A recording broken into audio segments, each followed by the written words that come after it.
Alors, qu'est-ce que c'est que cette histoire? La France change, les réformes se font, et très souvent, la France, de la société civile française, elle change sans attendre que l'État lui en donne le signal. Enfin, nous sommes un pays dans lequel les femmes ont pris en même temps cette double décision extraordinaire de faire plus d'enfants et d'aller travailler. Le travail féminin est devenu quantitativement l'égal du travail masculin et la France a vu repartir sa courbe de naissance. Voilà une décision de vitalité dans une société qui ne doit en rien à des décisions étatiques, ni même à des demandes des autorités. Pas le moindre changement de la politique familiale, pas le moindre incitation. La société a changé. Regardez combien notre société rurale a changé, combien nos agriculteurs sont devenus des chefs d'entreprise branchés sur leur ordinateur et sur les cours de Bruxelles, y compris celles de leurs subventions, jour après jour. La société française se modernise, elle change.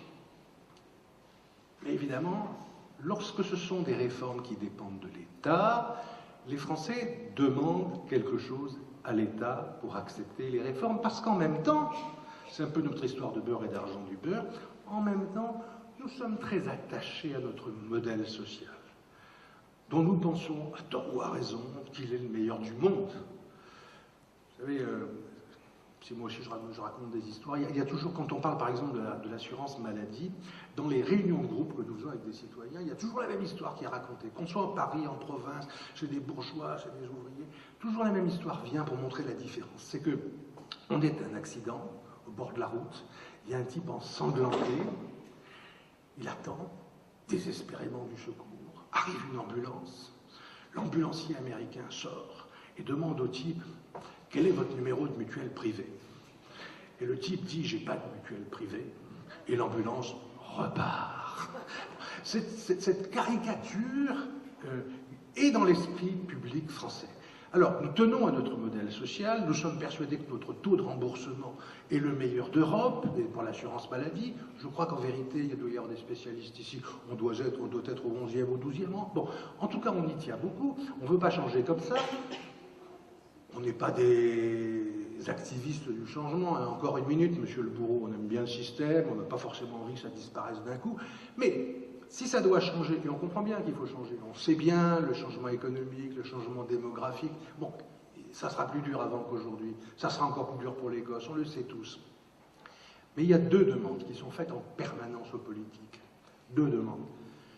Que le nouveau système dans lequel on va entrer ait une certaine durée, une certaine pérennité.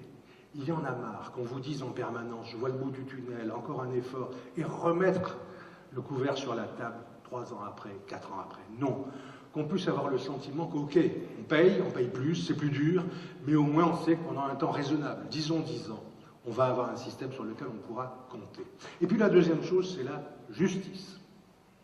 La justice sociale. Je le disais à un ami journaliste avant d'entrer dans cette salle, les sondeurs n'ont jamais, depuis l'invention des sondages, consulté une France où le sentiment de l'insupportabilité des inégalités sociales n'avait été aussi fort jamais.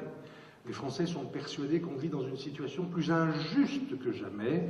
Ils ont donc besoin qu'on ait le sentiment que les nouveaux systèmes à mettre en place respecteront la justice. Mais je dirais à cette double condition, certaine pérennité de ce qu'on crée, justice sociale dans la répartition des sacrifices, auquel il faut ajouter ce que j'ai dit avant sur la participation à la discussion, alors je dis qu'on peut accepter beaucoup plus de choses que de croire ces hommes politiques qui ont peur du peuple, qui ont peur des jeunes dans la rue, qui ont peur des grèves, etc. C'est, je le crois, possible. Ce que les Suédois ont fait sur la retraite, 5 ans de discussion collective pour arriver à un socle accepté par les différents partenaires, il est évident que le peuple français pourrait l'admettre. Je termine, donc, sur ce point, je dirais manque de courage des décideurs et attente de la société. Je termine en disant, on va entrer dans une période de ce point de vue extrêmement intéressante, parce que l'élection présidentielle, c'est la clé de voûte de notre système institutionnel, et qu'on est bien forcé de tout mettre sur la table. Vous avez vu, en 2007, on sortait de 20 ans d'augmentation progressive, inexorable de l'abstention. Et on disait, voilà, c'est désormais comme ça, on va vers une situation à l'américaine, on aura 50% de participation au présidentiel. Ça s'est renversé en 2007. Pourquoi? Eh bien, les Français nous l'ont dit très clairement. Parce que les principaux candidats, Sarkozy, Royal, Bayrou, ils ont essayé, ils ont fait un vrai effort pour être au niveau de nos attentes. Ils ont parlé de ce qui nous intéressait. Et ils ont essayé de montrer concrètement en quoi ils changeraient les choses s'ils étaient élus.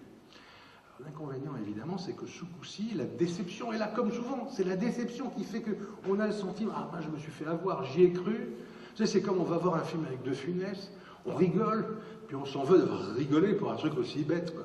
Et on s'en veut un peu d'avoir participé à quelque chose où on s'est fait un peu mystifier.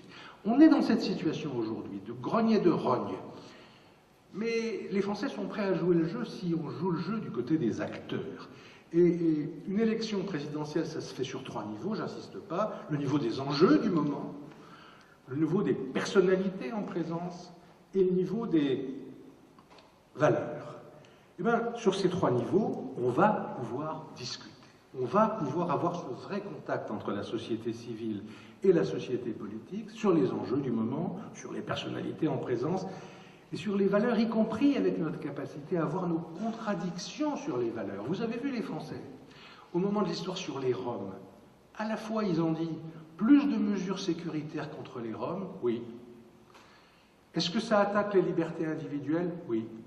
Est-ce que c'est bien d'attaquer les libertés individuelles? Non. Et donc il y a une espèce d'élaboration, de sophistication en même temps que de contradiction interne. On va dans le sens d'une certaine répression, mais en même temps, on n'entend pas abandonner les valeurs humanistes, pluralistes, de reconnaissance de l'autre et de la personne. Donc on va, je crois, vers une période qui va être intéressante pour tout le monde et qui va l'être, à mon avis, aussi pour le mouvement associatif. Parce que je l'ai dit, l'un des points essentiels de demande de la société française, c'est une attente sur les règles du jeu. Sur quoi on peut compter en termes de règles du jeu? C'est une attente sur les valeurs, et le lien entre les valeurs et les comportements. Et il me semble que sur ce point-là, le mouvement associatif a beaucoup à apporter aux citoyens français. Merci.